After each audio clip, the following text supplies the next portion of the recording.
In 1775, Thomas Paine wrote a pamphlet stating that the freedoms of man can only be maintained by limiting the power of government.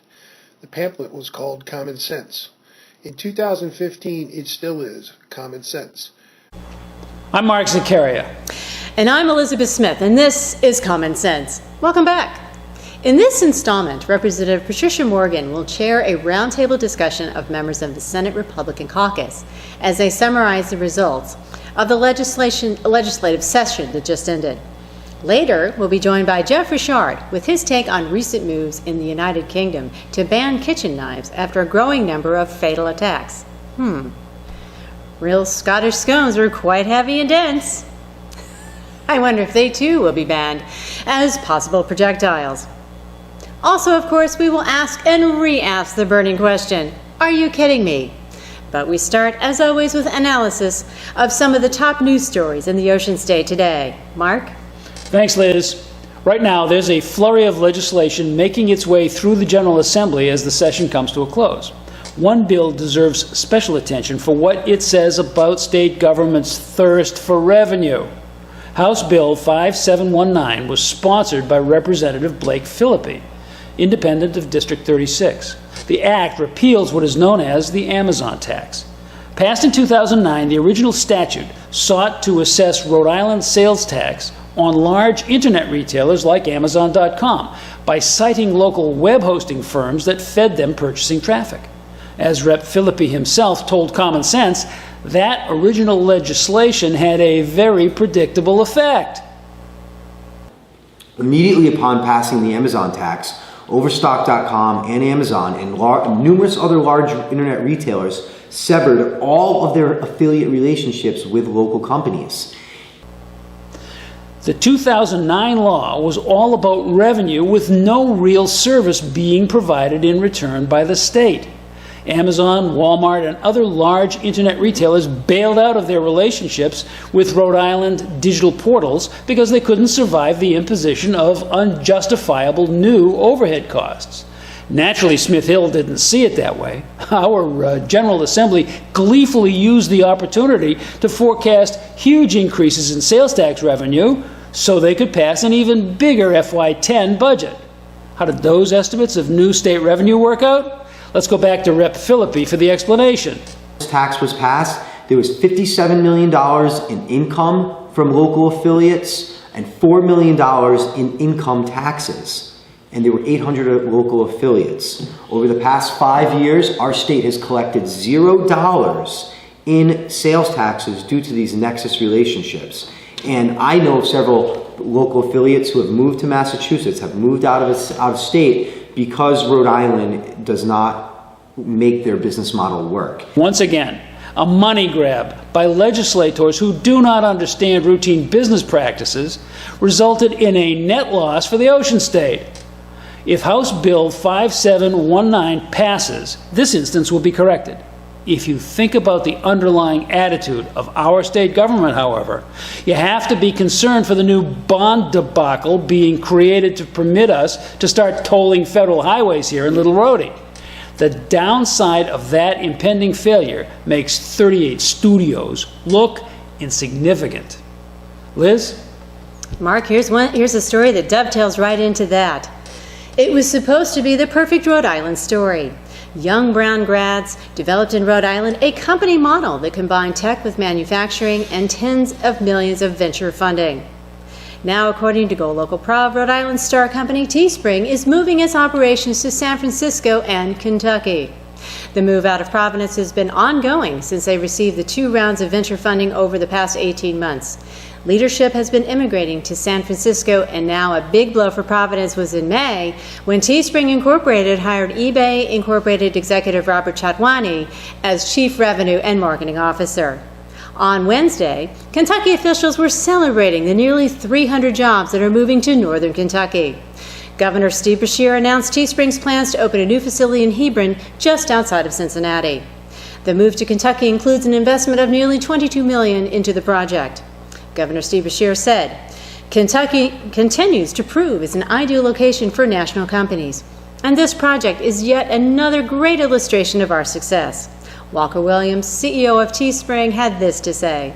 We believe the talent in this area in the fields of technology, maintenance, production, and fulfillment, combined with the cultural alignment of Teespring and the community, lends itself to the perfect opportunity of creating a world-class facility, unquote.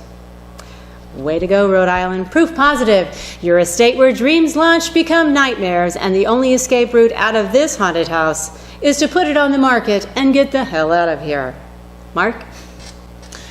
Liz, the demise of the patchwork of Coventry fire districts is accelerating. So more and more of these destitute organizations are turning to the Coventry Town Council to somehow erase their years of atrocious management. Fire district officials, like Chair of the Board of Directors Frank Palin, are asserting that the Town Council must step in since it's their duty to protect the public safety. Well, Mr. Palin, for over 100 years, fire protection has not been the Town Council's responsibility since the districts were granted that authority by legislative charter. In fact, the town of Coventry is an unpaid creditor due to the $300,000 payment made to the Central Fire District some 5 years ago. What do you think the chances are that this debt will be repaid? What happens when a freestanding financial entity goes bust is that all its creditors go unpaid and all its contracts are annulled. Mr. Palin, the Fire District Board Chair, may be fighting tooth and nail to get some money to pay his firefighters, but the reason there's nothing in the till has nothing to do with the town's intransigence and everything to do with Mr. Palin's own history of mismanagement. Bankruptcy law notwithstanding, no one wants to see buildings burned to the ground because the fire departments have been poorly managed. And that does not have to happen. In fact, the Coventry Town Council can assume that responsibility immediately without forcing its property owners to pay onerous and excessive amounts. Mutual aid between towns is a long-standing tradition here in Rhode Island. Moreover, there are numerous instances of municipalities subcontracting actual firefighting operations to neighboring towns due to the convenience or more reasonable cost. During my own time as a member of the North Kingstown Town Council, we concluded a contract with the City of Warwick to fight fires and provide rescue services in their landlocked Potawatomi section. Later on, when it better suited the Warwick City Council, that contract was transferred to the East Greenwich FD. That's exactly what the town of Coventry should consider right now. The jurisdiction is surrounded by towns with working fire departments. Conducting contract negotiations with the 6 surrounding municipalities will do 2 very important things for Coventry residents. First, it will immediately reestablish effective fire protection at a minimum cost. Second, it will send a strong message that the town is under no obligation to assume the mountain of debt left in the wake of the collapse of the fire districts. Folks, that means the town is under no obligation to enter a contract with the fire unions with which the now defunct fire districts had agreements. The town of Coventry is neither successor nor a sign of the now dead districts. The sooner everyone concerned begins acting that way, the better it will be for the people who live in the town. Liz? Thank you, Mark. Before we switch to our next segment, I'd like to offer a heartfelt shout out to Senators Nick Kettle, Elaine Morgan, and Mark G. These 3 fiscal conservatives show some real common sense when they voted against the state budget in the closing days of the session. 3 votes against may have had no effect on stopping the bloated measure, but they did point out the fact that everyone else in the chamber is on record in favor of business as usual. Good job, Senators. Now, Representative Patricia Morgan and a roundtable discussion with members of the Senate Republican Caucus for the lowdown on the legislative session that just ended. But first, are you kidding me? When the alarm sounded to free Petey the Parrot, the Rhode Island House sprang into action. Are you kidding me? Well, look, we have all been treated to gut-wrenching stories about handicapped citizens being denied the company of their service animals by heartless, unthinking functionaries. So by now, we are all aware that seeing-eye dogs are by no means the only pets that deserve special consideration in otherwise critter-free zones. But there has to be a limit. Is legislation really needed to permit parrots in state-run campgrounds? Apparently, Representative Joe Trillo thinks so. he got together and browbeat some of his colleagues into cooking up House Bill 6094, Substitute A, which specifically stipulates just that. Fear not, gentle viewers, steps are being taken to permit your parrot, cockatoo, or macaw into Cold State Park. But wait, no more than 2 at a time. Perhaps there is some compelling reason for this limited permission to be institutionalized in law. But you got to admit, it is reminiscent of Nero fiddling as Rome burned, or of Captain Edward Smith of the Titanic making a mental note to speak to the chef about the amount of mayonnaise in the shrimp salad. Folks, Rhode Island is falling apart. The only thing that stands between us and financial oblivion is our elected General Assembly. Don't you think they should be manning their battle stations rather than spending limited resources on trivia? Or do they have insider information that Jimmy Buffett is going to play an open-air concert here soon? Are you kidding me? What do I stand for? What do I stand for? Most nights I don't know anymore.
When state licensed paramedics come upon a lifeless body, should they be required by law to go through the corpse's pockets for loose change for the general treasurer?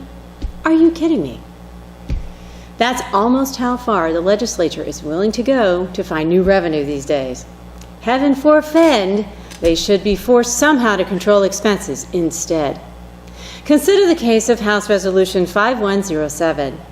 In the wisdom of its authors, Reps Canario, Edwards, Abney, Ruggiero, and Zaccaria, this act creates a study commission to look at the implications of taxing retirement income to Rhode Islanders that originates from any out-of-state source. Were you a federal employee? Did you serve in the military long enough to qualify for a pension? Is the corporation you work for headquartered anywhere west of the Nicholas Farm management area? If so, this new commission will be making plans to go through your pockets for loose change. Sorry, this is Florida calling. I better take this. Are you kidding me? Hello? Welcome back. I'm sitting here with Senator Mark G., who is the senator from District 35, which is East Greenwich, North Kingstown, South Kingstown, and Narragansett. Long, skinny district. Perfect, Patricia. All right, but we were talking, and I am intrigued about your read on the thing that discourages businesses, and businesses mean jobs, because nobody else is giving out jobs here. Businesses grow jobs and good jobs. But one of the things that discourages them is our culture.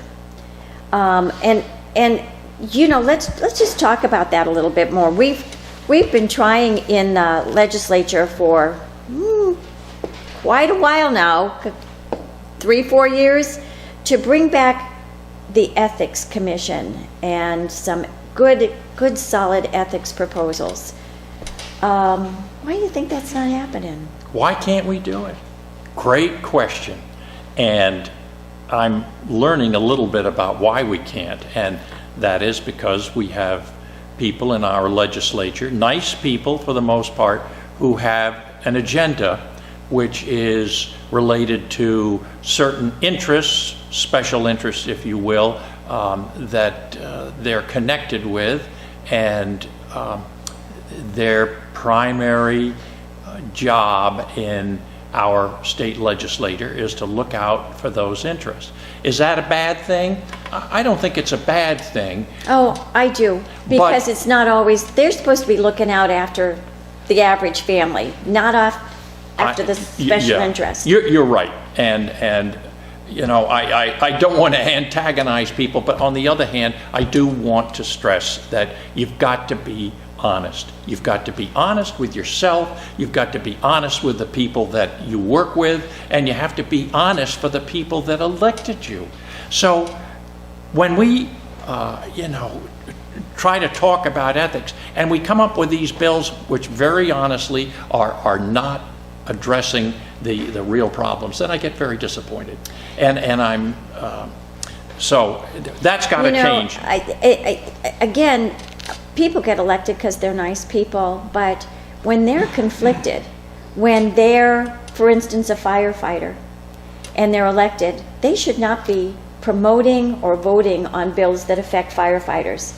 Now, the Ethics Commission even then said they could because they were just part of a class, but that's really a conflict of interest. And the conflict is we're supposed to be representing the greater good for the most people, which is the average Rhode Islander who's in their house just trying to make, you know, just trying to make a living, take care of their family, pay their bills, prepare for the future. That's who we're supposed to be thinking about when we're in that building, not about our special interests.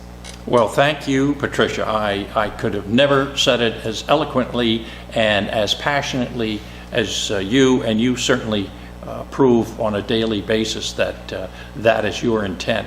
And I'd like to see some ethics legislation, and maybe I'll sit down with some of the people who can help me write this, that reflects something that people can live with and yet doesn't give up the right of the Ethics Commission to pass judgment on people who've committed a potentially bad thing in the decision making. You know, Mike Lenahan was just a upright, honest man of integrity who tried to do the right thing with coming up with the ethics bill after the. It doesn't really get a good. It doesn't even get a hearing anymore. No.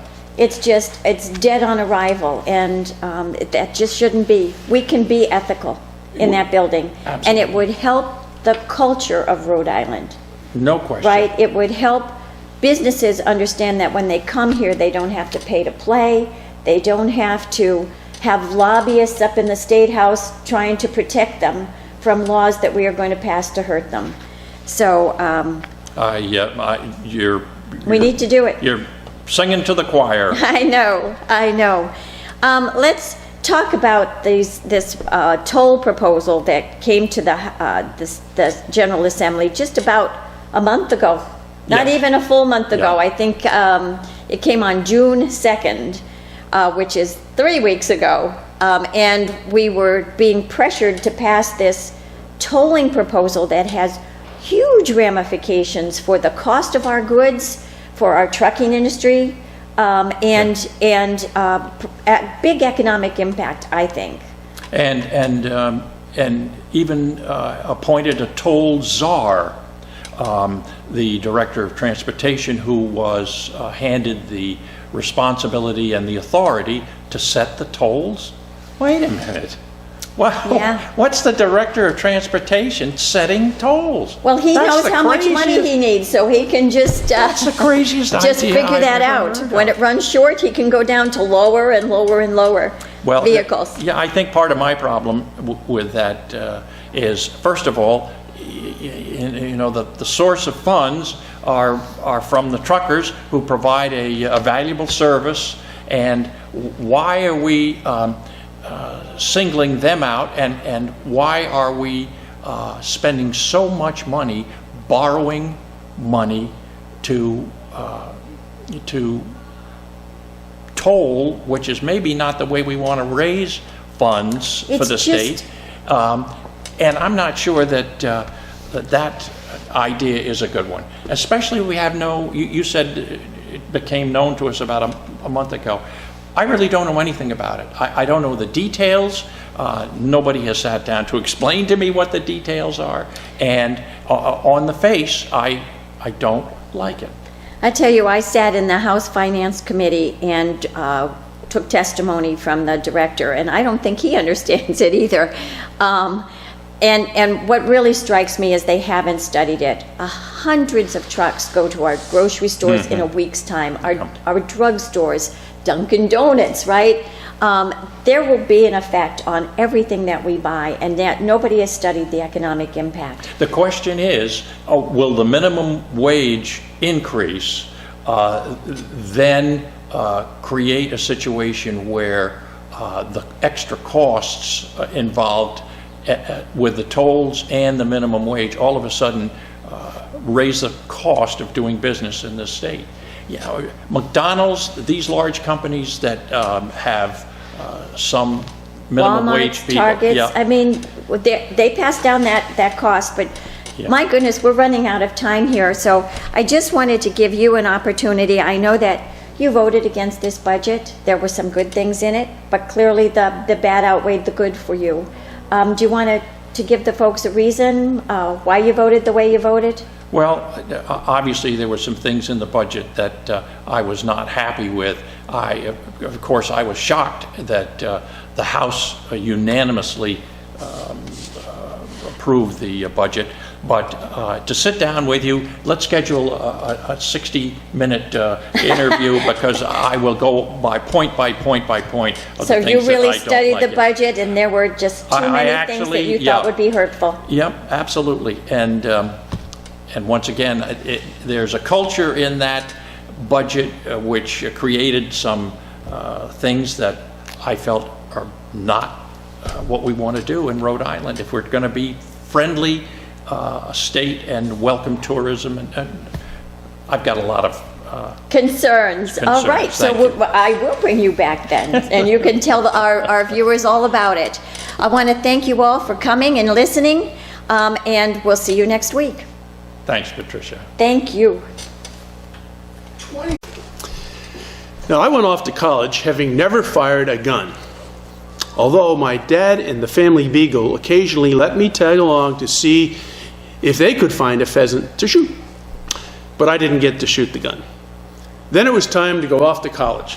When I got there, I was put in uniform and spent the next 4 years as a member of the NROTC unit. I still didn't get to fire a live round, just lots of blanks. Then I got to my first ship, where I had a .45 caliber pistol in my stateroom safe. Never fired a round from that gun either, although I had it strapped around me every time I left the ship with classified documents. I had one job in my career where I was the weapons officer for the ship and had to be sure all hands were proficient with small and large arms. And we were. But I went through my years of service never firing a live round out of a handgun. I guess I should consider myself lucky, as any number of life-changing events could have popped up and altered my firing record. And so it is that I have never owned a gun that actually shot something out of the muzzle except air. BB gun, you ask? Nope. And to this day, I have not felt the need to have a gun at the house. Actually, I am more afraid that something bad would happen at the house if I had a gun. But I'm a member of the NRA, paid the dues. I firmly believe that we as Americans should be able to own guns as a matter of right. Our country was founded by people who needed their guns to eat.